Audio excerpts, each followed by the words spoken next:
Hi, all. Welcome to Theoretically Podcasting. This is Vasu Sham. And out of frustration about not finding a human guest, I've decided that I will enlist the help of ChatGPT. So that will be today's guest for this podcast. And I should mention that it is Tuesday, the 28th of March, 2023. And any judgments or takeaways about this technology should be viewed with that in mind. So, what I will show you is how we can use ChatGPT in ways that are, you know, enhancing of our productivity as physicists, perhaps, or mostly enhancing of the fun we have, if that's what you're lacking. But one should note that the limitations that I'll mention are likely to disappear over time, just as some of the limitations I noticed even a few weeks ago are lacking now in the present version of the model. So let's jump right to it. Most of you probably have played with this already, but for the purpose of the podcast, I will have my esteemed guest introduce themselves. So, did you introduce yourself, please?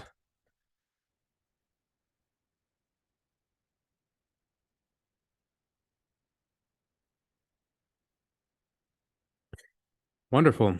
So I will continue to query it live, but I already have a couple of places where a couple of questions that I've asked it, and there we can see some of the strengths of this model. So I asked it what ultraviolet divergences are in quantum field theory and how to deal with them.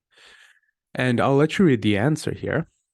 Uh, so you see that it goes over a decent sort of Wikipedia entry level explanation of the issues, explains in words what regularization means and what kinds of regularization one employs and what renormalization means in a, well, maybe not in a way that we as physicists would particularly sign off on, but well enough. And then I also asked it what infrared divergences are, and it gave a shout out to SEET. So uh, then I asked it to tell us what happens in gravity, and the soft theorems and all that recent stuff got a shout out as well. So quite impressive, I should say. But the capabilities of the present version of this model extend much beyond the realm of plain text.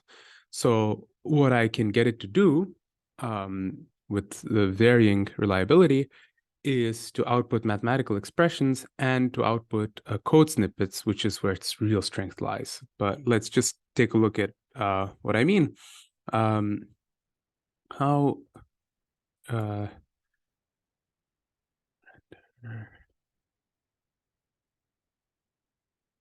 so let me just put this in code fences. So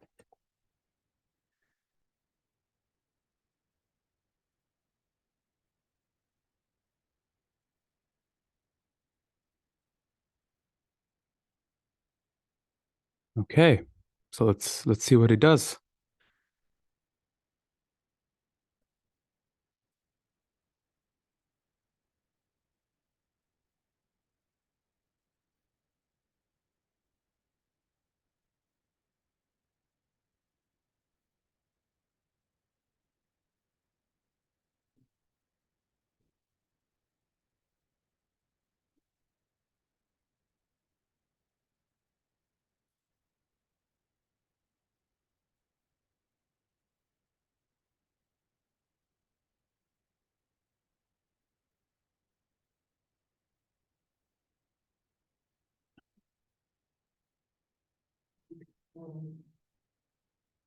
Uh, different regularization.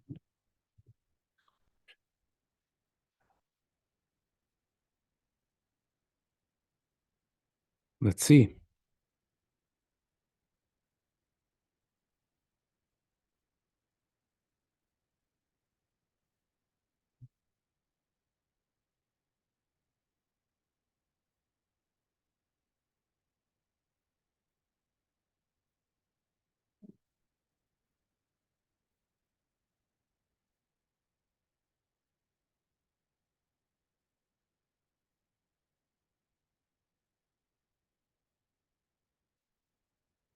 So it's really not too bad.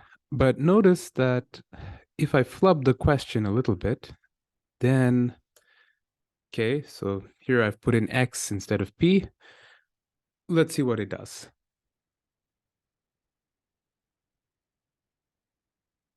Okay, it noticed a difference.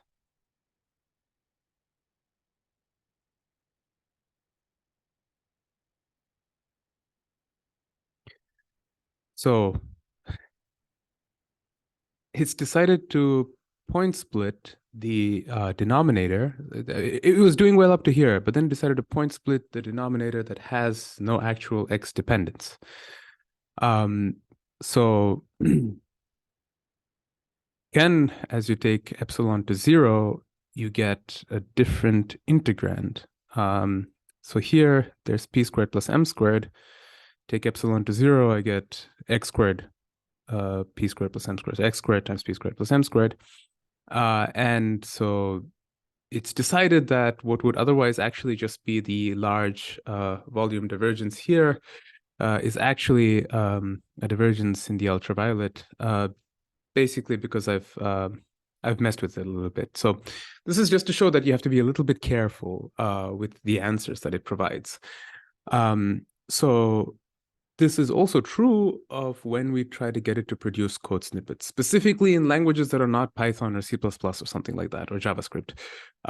So let's see. Can you write a Mathematica script to regulate the integral?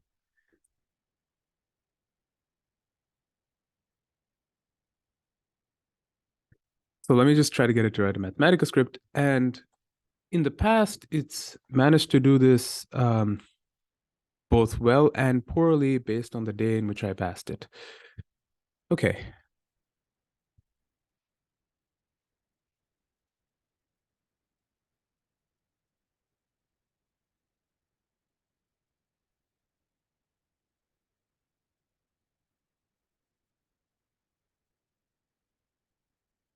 Mighty fine. Let's go and see if it actually works when I plug it into Mathematica. Um, so here's a Mathematica window. And well, doesn't quite work. So there seems to be an issue because it's taking issue with the fact that 4 minus 2 epsilon is not really a good variable, and so on. So this will get better if you go and decide to complain, and then it just kind of works through the complaints and rewrites the code in a way that's reliable. I won't go through that with the example we have here. I just wanted to flag what the types of issues we might run into are relatively quickly, and then we can go and see how to get it to do things correctly. Okay. So what I'll do is I'll clear the chat, start a new one. Okay. Can you write a Python script to solve?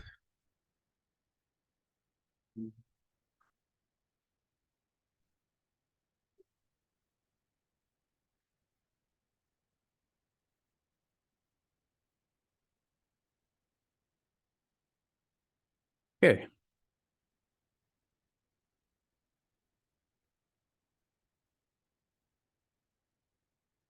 Notice that when you ask it to do things in Python, it without prompting picks a good library for whatever it is you're trying to do. It annotates the code pretty well, and it also generates code that tends to work. So we'll just check that too in a moment. But this is just to say that there's certain languages it just seems to know better, and with good reason. It's because there's just a lot more training data available involving code written in Python using libraries like NumPy and so on. So let's just go again to the Mathematica window and see, or sorry, now to an IPython notebook and see that it's doing what it says it's doing.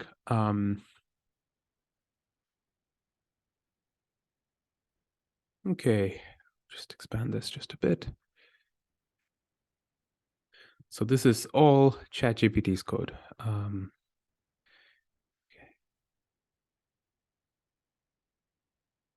Very good. See, it worked. It gave me a nice little sine curve here, and it's chosen sort of an Euler type discretization scheme. Well, okay, actually, it's chosen a second order scheme here um, to solve the equations of motion and also to plot them. So notice that this is working basically. Now we can get it to do more. So what we can get it to do is say damp the harmonic oscillator and see if it knows how to do that. Um, uh, can you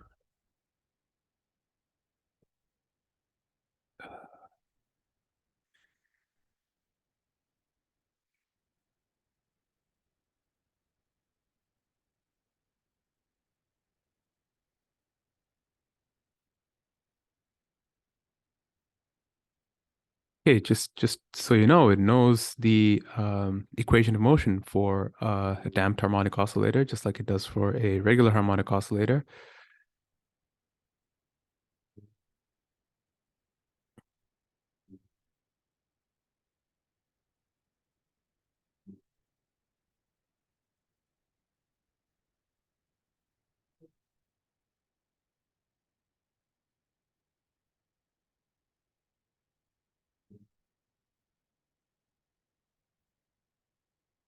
Okay, and now once again, I'm going to try and run this code. And let's play with that a little bit.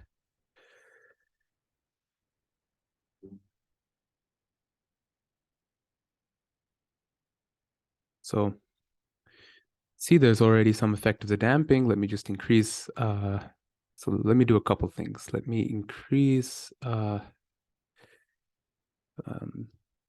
just double the mass. I will increase gamma to 0.75 and see how it goes. Well, okay. And then I will do the opposite. I will, okay.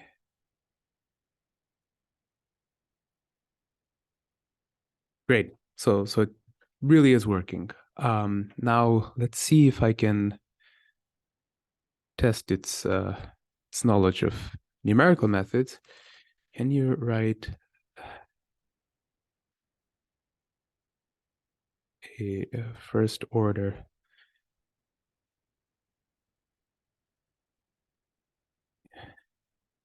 Okay.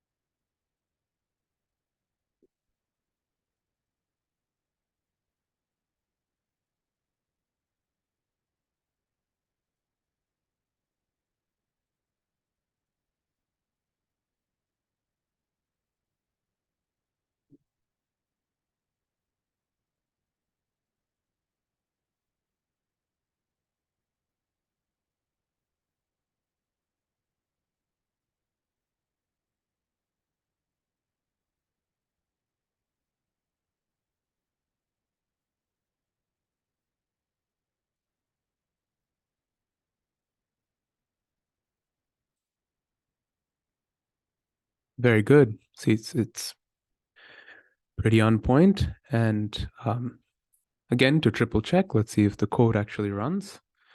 And this might seem a bit tedious. Indeed, by this point, I should maybe trust the model, but you'll see that sometimes yeah, well, there's really reason not to be too complacent. But indeed, it's working. So here, let me just bump up the damping, see that it's doing what it's supposed to be doing. Let me increase the time steps to 40. Okay, the damping just takes over completely. Let me just decrease it. And okay, so as you can see, it's working pretty well. So now what we can try to do is not just get it to do some, cheap tricks like save us a little bit of time with numerics, but we can try to challenge it on a little bit more of an abstract setting. So let's go back here and ask it, for instance, can you define a spinner class in Python that implements the Clifford algebra in 4 dimensions?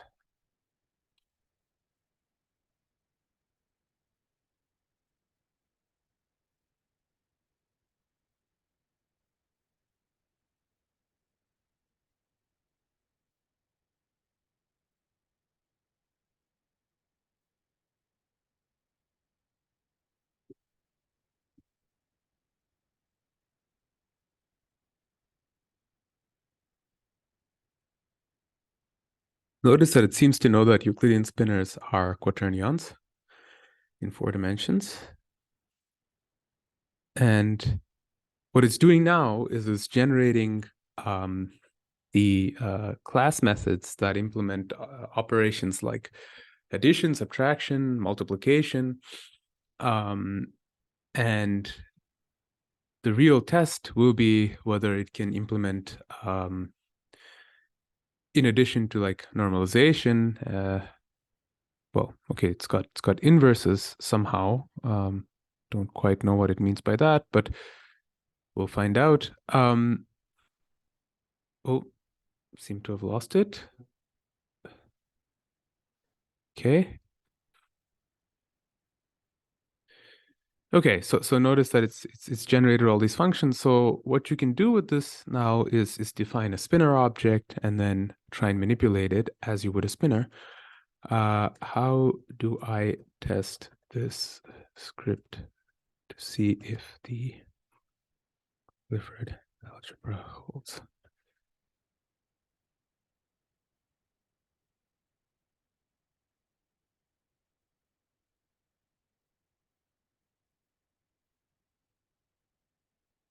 Okay.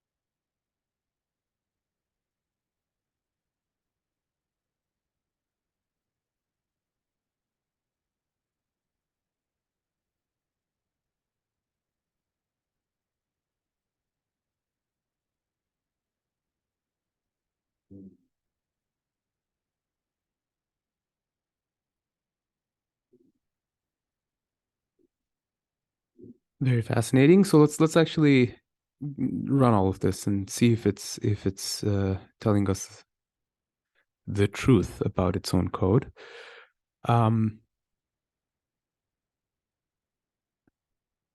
Okay, let's go back. So here's our window, and now what we'll do is paste into it the code for the spinner class.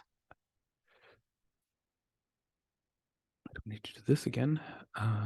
Okay, and now let's also paste into it the code for the tests. So because this is also well documented, we can easily see what the output should be. And as it promises, the output is what it says it should be. Let's see if I change these up. Well, it's not going to be the same.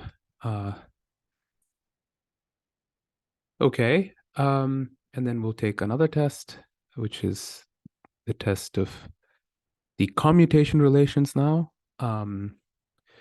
So, okay. So here you see that it gives you not what it says it'll give you, right? So it's got 0, 2, 0, 0. Instead, it's got 0, 0, 0, 2. And as a consequence, it's sort of telling you what, well, I mean, it's chosen the wrong basis vectors to get the result that it thinks it wants. And so the test doesn't quite work. It's not to say that the class doesn't quite work, but this is just yet another situation where testing the code that it gives you really matters. But already it's quite remarkable to see that it can provide this very nice um, level of abstraction. And if you were so inclined, you could put this to great effect. So okay, let's really test this. So the spinners you have defined here look a lot like a certain method.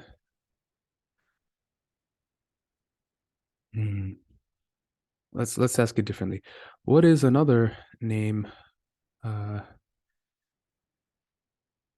which we can refer to the spinners defined in the spinner class above?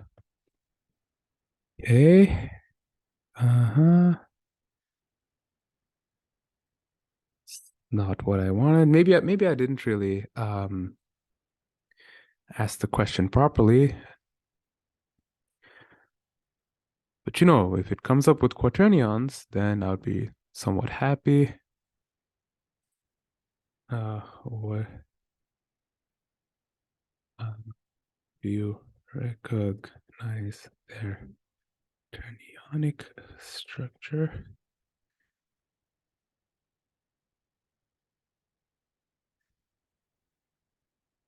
Okay.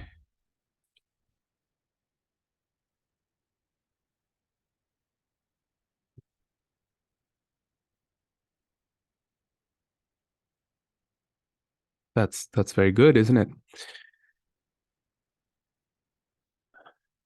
Can I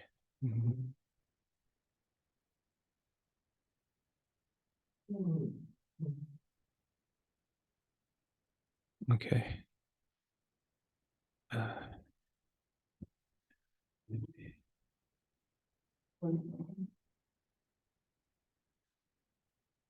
let's see if it knows what Majorana spinners are.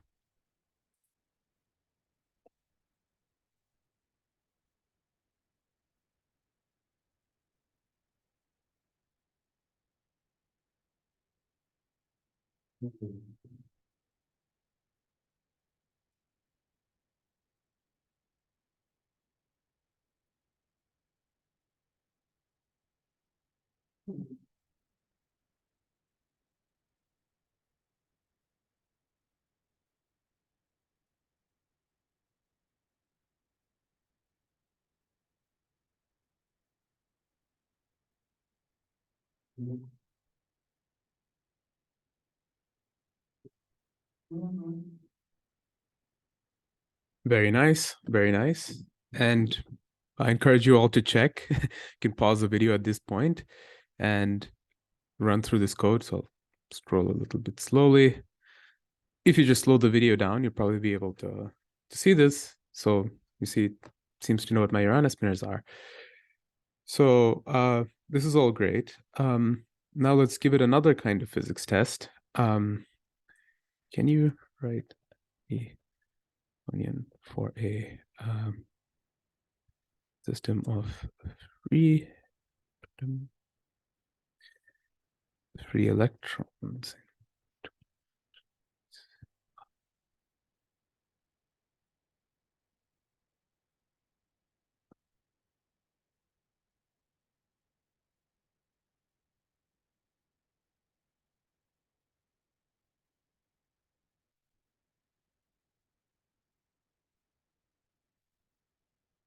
Okay. So somehow it's decided that the LaTeX typesetting is something it doesn't want to do.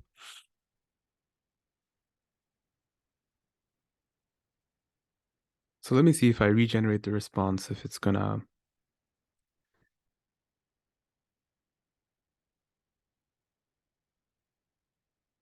Nope. Somehow decided to leave the LaTeX behind. Nevertheless, it does seem to know how, oh, it seems to know what I'm looking for here. Um, to the,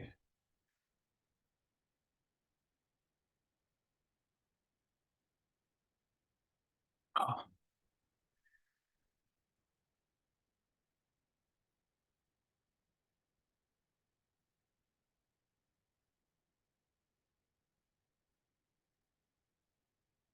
okay,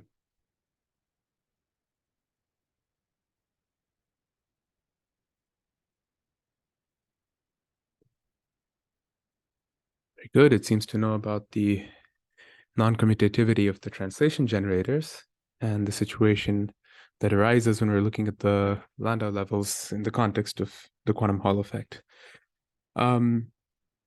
Great. Can you solve the find?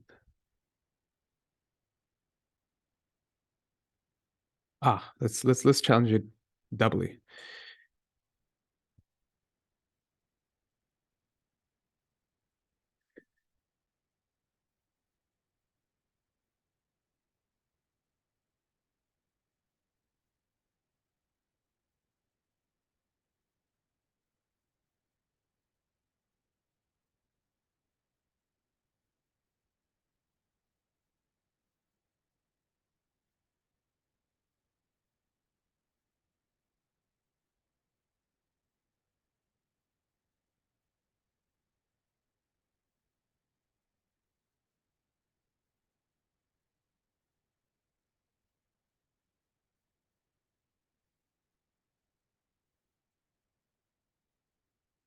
Wow. Decided to go for up to 10 Landau levels.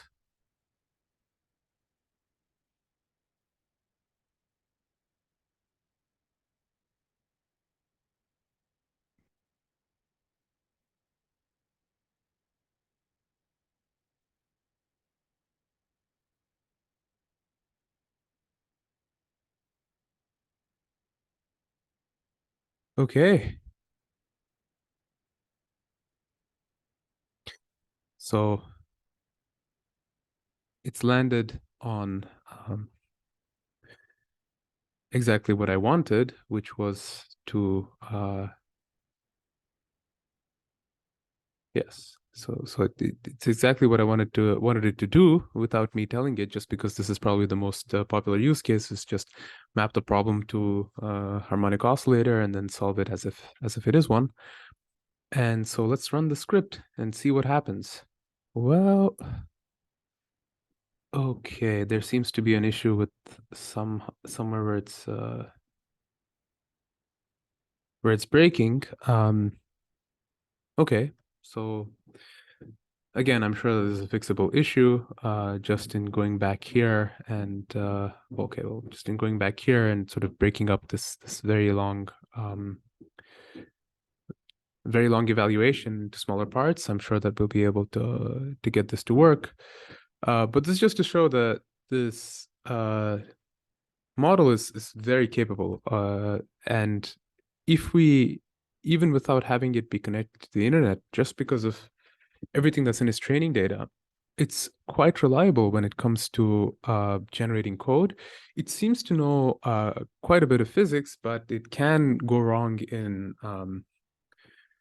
somewhat unpredictable ways. So it really does matter that you don't quite use this as an oracle just yet.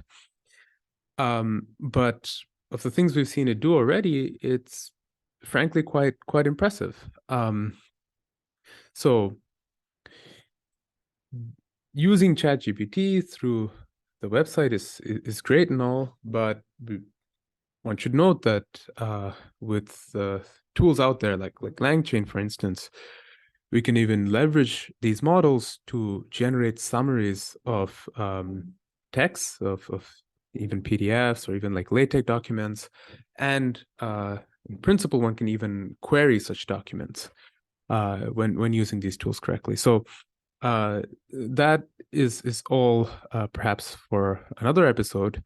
For now, I hope that my guest has passed the test to be a worthy participant in this podcast? I think so. Um, and we'll see more of them in the future. Anyway, this was Theoretically Podcasting. Thank you all for listening to this point. If you have, please leave a like, comment, subscribe, and share. And I will see you next time.